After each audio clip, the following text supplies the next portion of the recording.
Good morning everyone, and welcome back to Craft Eccentricity, and it's DIY art bin project share today. But while I'm still remembering, it's also Snap Click Supply Day and Digital Wednesday, Dollar Wednesday. I don't know what they call it. Is it $1 Wednesday? Who knows? But it's $1. So I am using Snap Click Supply printed papers today, and to assist me I am going to be using two of the sort of like coin edge square frames from Surprise Creation. I'm going to be using a tag from KLJUYP, one of my favourite sets because it goes all the way up to a tag shaped planner page. It's a gorgeous set. And I have done the bunny that was requested. Now, if you don't see what you wanted today, I'm up all the way up till Friday doing DIY art bin. So you should get to see it by then. I've done the poppy. This one's quite interesting. And I've also done the orchid, another interesting one. And I'll show you why. Right. The first one is a tag and it's the poppy.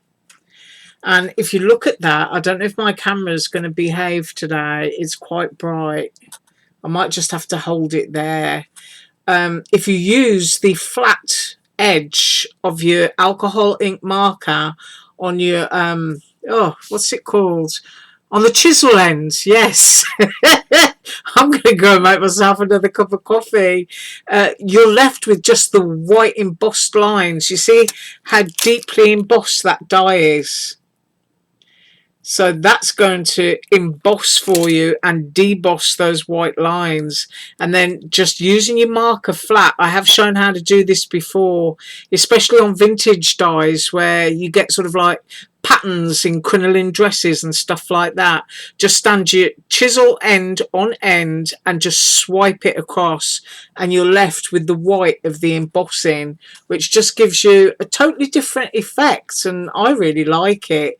It's a really easy way to do it. You can of course get your fine liners out and you can go in and put shading into all those white lines, but like I say, I do it the cheating way and use my chisel end and do it that way. Right, I've tried to make these as accurate to the website as possible in the layout. So I'm going to say it's going to cover a 4 3/4 inch height for a card, and then on the width there 3 inches. So that kind of gives you a rough estimate of where you need to be. Right, next up I was asked for the orchid, and so I did that, and once again I did the same thing. I got all my shading done using a chisel tip, which is super easy, and on this one and on this one I used a little bit of black soot oxide ink, just using a brush so that it kind of stood up from the background. Now this background paper on both tags is from a pack by My de Leon, and I think it's called Spring. Not absolutely sure about that. I'll try and figure it out. If I can find the link, I'll put the link below. But I've used my Touch 5 markers again. I've done the green, I've done 2 shades of pink, I've done the black soot, and it's just a great little ensemble. I mean, great on a card, you know, with the sentiment trailing through. But I just thought it would look nice on a tag because then, you know, I can stick it into one of my books. Because I don't always give everything away, if you know what I mean. There are some things that I make and I just keep for myself. And I suppose I do that because I always think that, you know, not everybody likes a certain style, if you know what I mean. And that is just over 3 3/4 inches. And I have attempted to do it like the website and 3 3/4 inches across. But I just absolutely love that. I love that you've got all the different foliage going on behind. If you've got little toucans or something, you could throw those in, or little parrots. But I just think that's really sweet. So that is that one. And then last but not least, and what a trial I had with this, because the humidity is starting to climb here again. I have got the dehumidifier on actually, but my paper still looks a little bit wavy. I always get so upset about it. But I did the bunny, and I don't know how close I'm going to be able to get. I might just have to put it down. I've used my Touch 5 markers again and a little bit of white gel pen. And this pack is from Designs by Danny at Snap Click Supply. And I think it's called I Love Easter.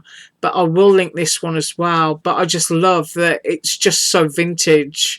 I mean, this one to me just reminds me of the 80s, 90s scrapbooking paper.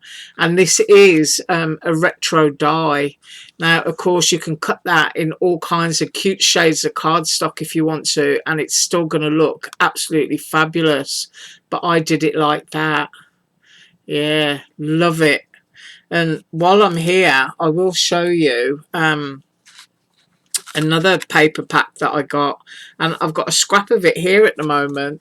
And this one is Echo Park's I Love Easter, and also this one, which I'm going to be using this week, which is the jelly beans. Look at that. Yeah, there's something wrong with my camera. Maybe it needs a good old clean out or something. It just seems to be so fuzzy all the time. But those two sheets are out of the same pack. But you could use that jelly bean for birthday too. Really love that. Or even Christmas. You can throw all your gingerbreadies on there. Right. That is what I've got for you today, I think. Oh no, I got myself a little haul. Hang on 1 second. Yeah, I'm back. Flying off on a tangent there. And you know me and pies and cupcakes. So I just had to get all of these. And that's a pie looking down on it. And you've got the crust. And you've got the piece there, so you can cut a slice out of your pie if you want to. And then you've got your lovely fluted pie crust. And then you've got another form of pie crust. So I got that one. And then I got a sideways on pie, which has got the lattice, it's got the pie tin, and you've also got pie crust, or you've got a meringue topping, can be lemon meringue. And then you've got the word pie, and you've got a little bit of frosting there. Really love that. So I got that one. And then if pie wasn't enough, there's another slice of pie. And that's a sideways view of a slice. And you've got all the drippy bits. So it could be a cheesecake as well if you wanted to. You've got a lattice piece again, more frosting, and a cute little cherry. So I really love that. And then I've got all the little bits that go on top of the pies. So you've got slices of lemon, you've got flowers, you've got apples, you've got autumn leaves and strawberries. So you can make your pie all season long, if you know what I mean. And I think if you took that bit out of the apple, that could be a pumpkin. So you could be doing a pumpkin pie, and then you've got holly, so you can make a little Christmas pie. And then I had to get the little servers. So cutlery. Everybody loves cutlery, I think, in their craft dies. But then you've got the plate and you've got the pie server. So you imagine that, you know, sitting on your plate there, and you've got your fork and your knife with it, or your spoon. Just absolutely love them. So that's what I treated myself to. And I will try and come back next week and make those. I'll have a day for myself. Right. I thank you so much for watching. And as usual, all links below. Bye.